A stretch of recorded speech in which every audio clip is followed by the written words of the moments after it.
BJP MLA Raja Singh ప్రాణానికి ముప్పు పొంచి ఉందంట. అవునని అనిపిస్తోంది. రాజా సింగ్ను తల నరికేస్తామంటూ మరోసారి దుండగులు హెచ్చరిక కాల్స్ చేశారు.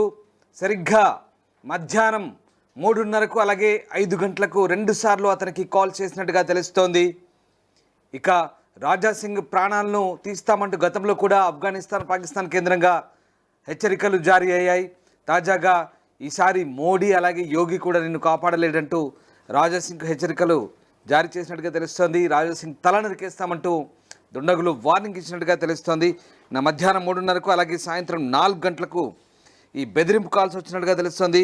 బెదిరింపు కాల్స్పై పోలీసులు కూడా పట్టించుకోలేదంటూ రాజా సింగ్ ఆవేదన వ్యక్తం చేస్తున్నారు. హిందూ ధర్మ పరిరక్షణ కోసం పోరాడుతుంటే తనపై కుట్ర జరుగుతుందంటూ, తనపై హత్య చేసేందుకు కుట్ర జరుగుతుంటూ రాజా సింగ్ ఆరోపిస్తున్నారు.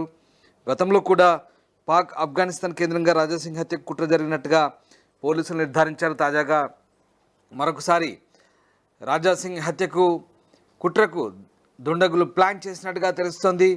2 సార్లు అతనికి బెదిరింపు కాల్స్ వచ్చినట్టు తెలుస్తుంది. ఈ బెదిరింపు కాల్స్ సంబంధించినటువంటి వీడియోలను రాజా సింగ్ రిలీజ్ చేశారు. తల నరికేస్తామంటూ వార్నింగ్ ఇచ్చినట్టుగా తెలుస్తుంది.